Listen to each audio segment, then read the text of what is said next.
contribution to the home, to the community, to the country, and to our world. The idea of Mother's Day came about in 1907 when a lady by the name of Anna Jarvis decided that she wanted to do something that would honor and remember her mother. So she started Mother's Day. And then in 1914, the then President of the United States, Woodrow Wilson, declared Mother's Day to be a national observance. Today we salute mothers. They're mothers who have given birth to their own children. Example, Sister Alice is a mother who has given birth to her own child. Then there are mothers who may not have given birth but have mothered too many children to come. Example, Sister Evelyn. I know in the early years of our ministry, when Pastor Donna and I would travel to the United States, we could always leave our children at the Davis's house. And Sister Evelyn would take care of those two girls as if they were her own biological children. Wash for them, cook for them, make sure that they have bed to sleep in. And that's just my tool. The countless numbers that she has done it for. So we have biological mothers, and we have ladies who have taken on the role to be mothers to other people's children. And we salute no less those who have volunteered to be mothers for other people's children than we salute those who have been biological mothers. And then there's a third kind of mother. And these are what we call mothers in the faith. Mothers who take care of God's business and God's people. We salute all the mothers today. I know today you're expecting a Mother's Day message, but rather than giving us a Mother's Day message, because if I gave us a Mother's Day message, most of the time it only applies to mother. So what I want to do for the next few minutes, I want us to take someone who was a mother to be and learn some lessons from her life that we can apply to our life. And the person that we want to talk about this morning is Ruth. Ruth is one of two women who by the books bear her name. The other is Esther. Ruth is the only foreigner listed in the genealogies of Jesus. Something that is said about Ruth should be something that should be said about all of us. It was said about Ruth that she was a woman of noble character. The same thing should be said about Carrion, that he's a man of noble character, and Patrick, and Alvin, and Kevin, and every single one of us. When we talk about somebody of a noble character, we're talking about somebody that is showing high moral quality. When we talk about noble character, we're talking about somebody who is of excellent or superior character. So let's look at the life of Ruth and see what we can do. First of all, the Bible said that Ruth was a woman of noble character. You have to understand that Ruth was a Moabite. The Moabites worshipped pagan gods. But when she embraced the God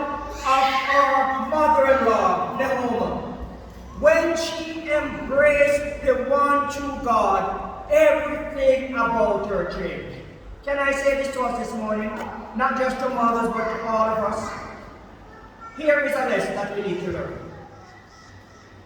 Every single one of us, not just mothers, who profess to have a relationship with God, it should change the way we live. Amen? Every one of us who claim to have a relationship with God. So if we claim to have a relationship with God, we shouldn't be known as ginners, and conniving, and all the negative words that is sometimes used to describe people. Everyone must see the difference in me if I profess to be a child of God. You see, noble character is not just defined or confined to Mother's Day, but all week, all year, I must display noble character.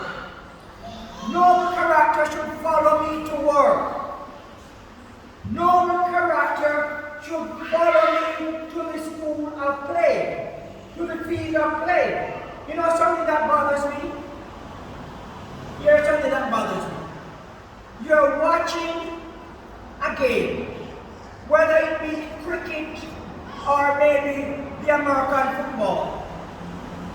Somebody is batting, the opposing team is batting. The ball is bowled. The batsman hit the ball and you go down for a catch. And you know that you did not catch the ball clearly. You drop the ball and you get up appealing to the umpire.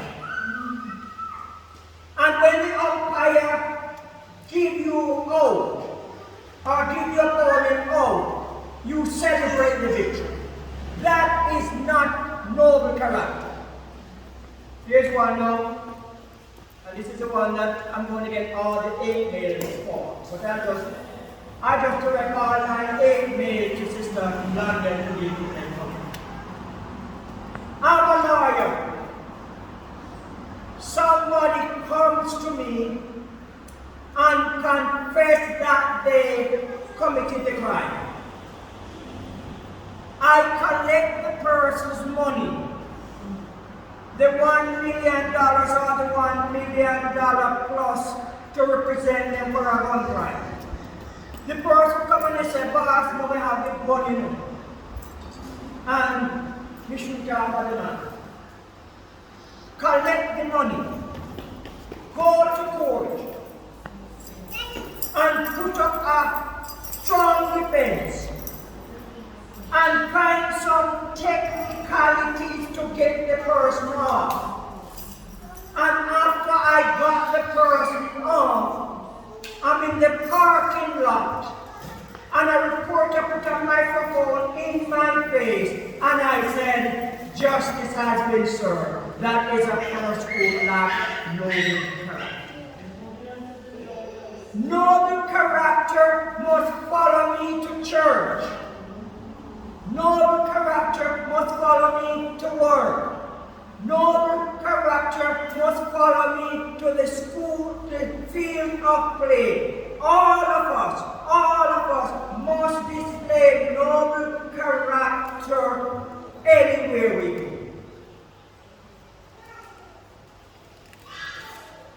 Ruth's noble character was on show for all to see. People were talking about her. And listen to me this morning. There are many things that they could be said about her. They could be saying, "She's lazy." They could be saying, "She's proud." They could be saying, "She's disrespectful. She's selfish. She's haughty. She's irreverent." They could have been saying, "She's loose, chasing after everyone in town." They could have been saying she's loud and brawling. But that was not what they were saying. They were saying, here is a woman of noble character. Here was a woman who was not chasing after every man, rich or poor, young or old. She was not so desperate to get a husband that she was lowering her standard. And any man who wants to see Miss Ruth better come good. Better be a honorable man. That's what they were saying. Let me say this. There might have been those who were pointing finger at Ruth and saying things about Ruth out of jealousy. But one thing, it didn't stick. We can't stop people from talking about us. But we need to ensure that we so live that we don't even have to come to our defense. People will defend us. There is a man who was worked for me by the name of Kika. If all the judges in Jamaica come together and conclude that Kika is a thief, I will defend Kika. Kika has so lived that it would be almost impossible for anybody to convince me that Kika is a thief. Let me tell you that. One day Kika came to work. On Friday, I paid him. Kika was making $17,500 a week, $3,500 a day. The Friday I paid Kika, I gave him three $5,000 bills, two $1,000 bills, and a $500 bill. $17,500. Kika came back to work on Monday, and we were both here working, and right out by where Sister Brenda's car is parked, Kika came in and Kika said to me, Pastor, you pay me right Friday? And I said to him, Kika, we're both big men, and we won't make mistakes.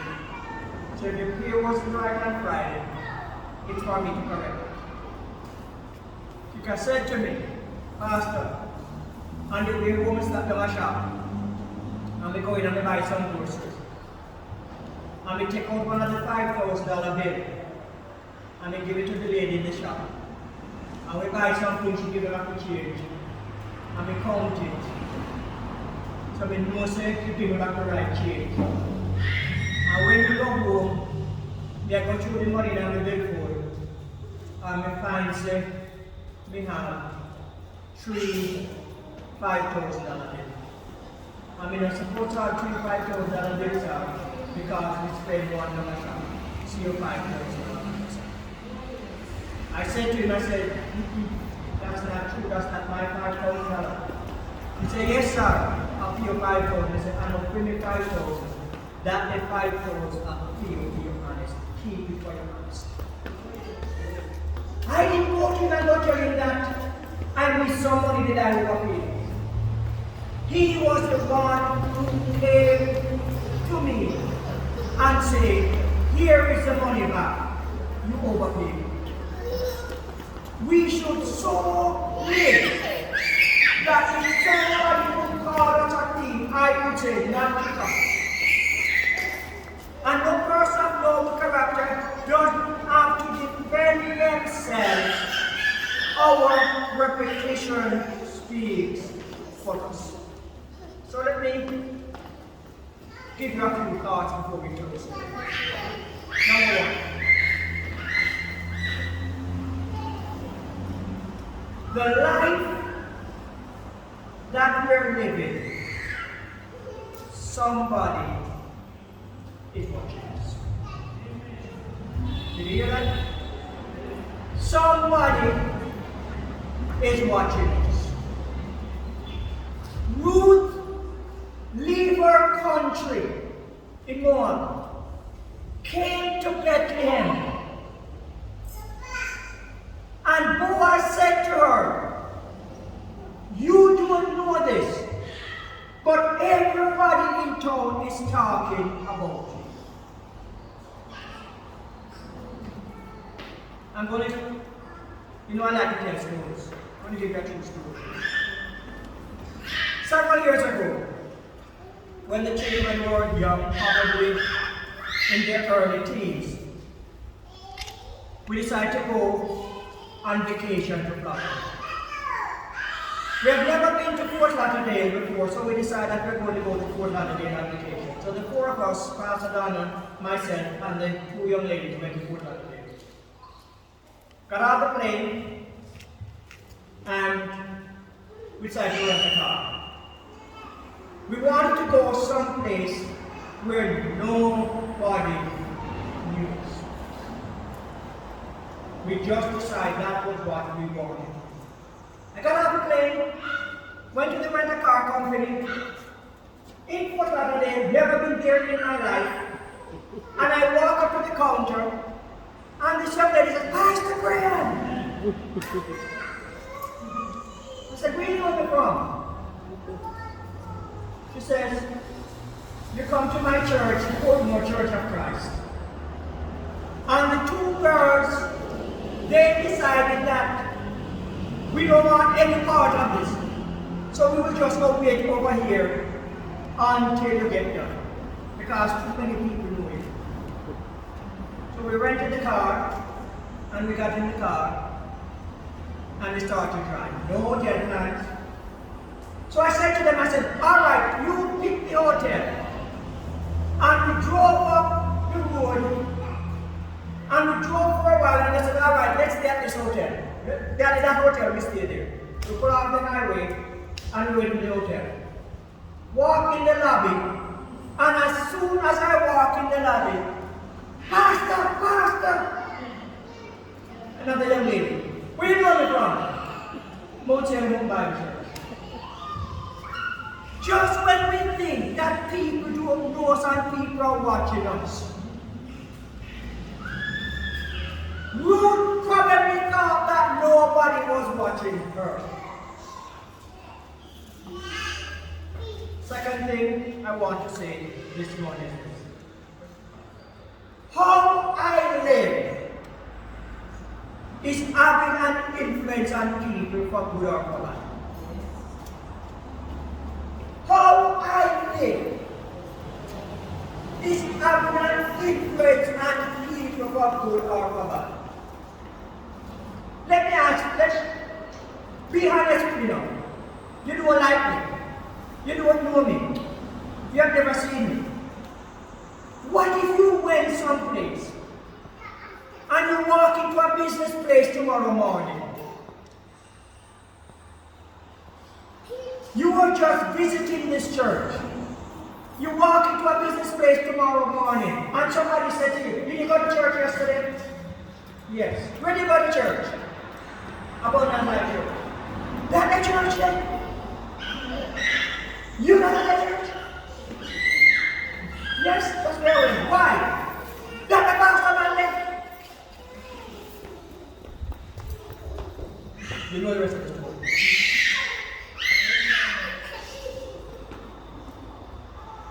A couple of years ago, Pastor Dan and I were living in Montego up on the hill beside Montego High School for Girls. How were they?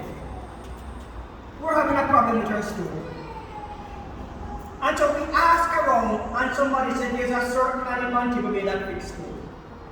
Load up the stove in the pickup truck and take it and drop it off at the man's business place. I was talking to somebody about it, and the person said, "So will you carry this stove up fix?" And I told him. And the person said, "That the boss man? That the whole line TV boss man? And this is the carry this stove up fix?" And you know what? They were right. They were right.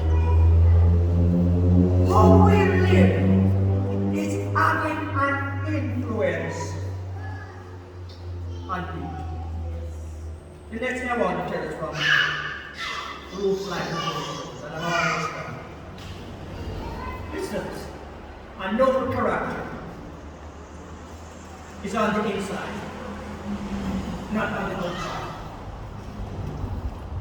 Noble character is about what's on the inside. It's not about the car you drive, the clothes you wear, the community which you live, the school you went to, the social status that you're in. Have you ever stopped to read the book of Ruth and realized who Ruth was? Ruth was no big thing, you know. Ruth was no big educated woman, you know. Ruth was no sophisticated woman, you know. Can I tell you this? Ruth was in the lowest economic group of her time. How do I know? Ask me, I tell you. Ruth didn't have a job. You know how Ruth did? Ruth went out to the field.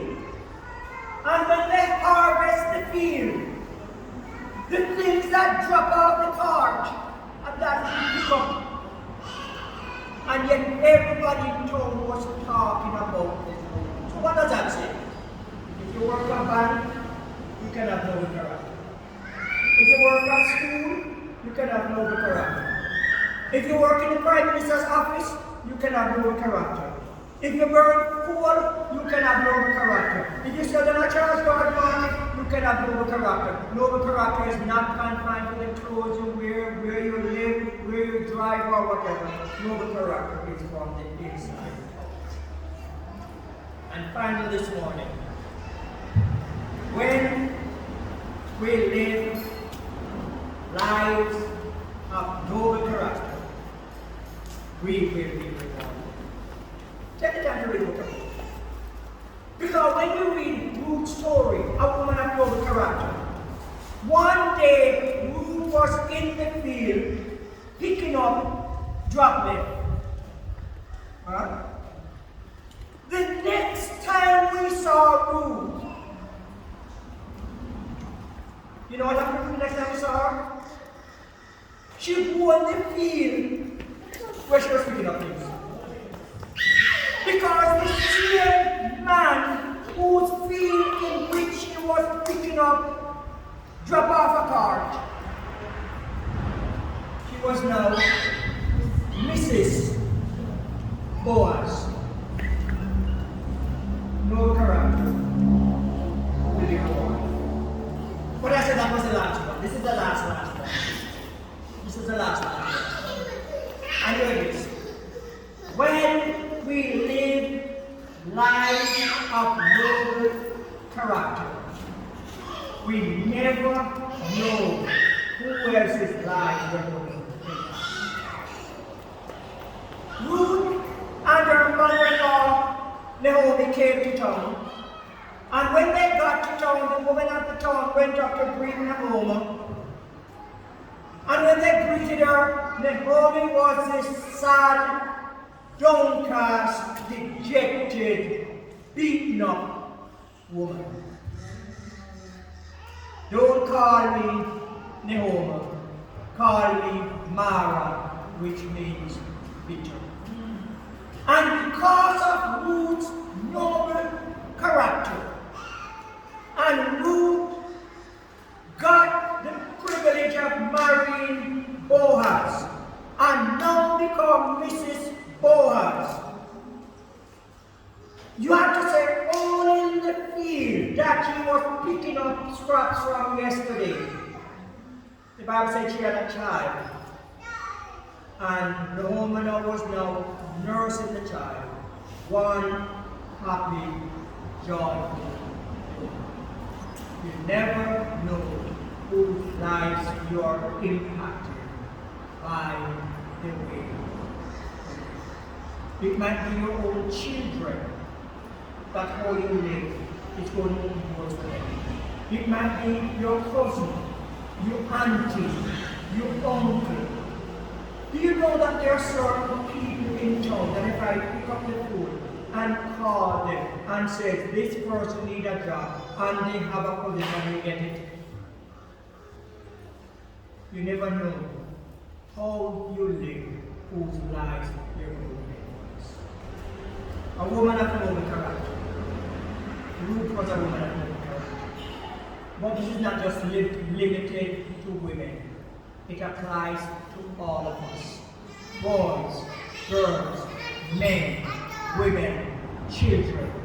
We can be people of noble character. Let me say this. Ruth had been through a lot. But Ruth did not use what she had been through as an excuse for bad behavior. So maybe you have been through a lot in life. Maybe life has not gone as nice and easy and pleasant as you like. Don't use that as an excuse for bad behavior. Let's be people of noble character. Amen? Father, thank you for the life of Ruth. Someone who could use every excuse to live a life of pity and greed and lose what she chose otherwise. From our life, Lord, may we learn the lesson that all of us can be people of good character. May we learn the lesson that people are watching us. May we learn the lesson that through our reward for living lives of noble character, we may be changing the lives of those around us. Help us to go forth and be people of noble character.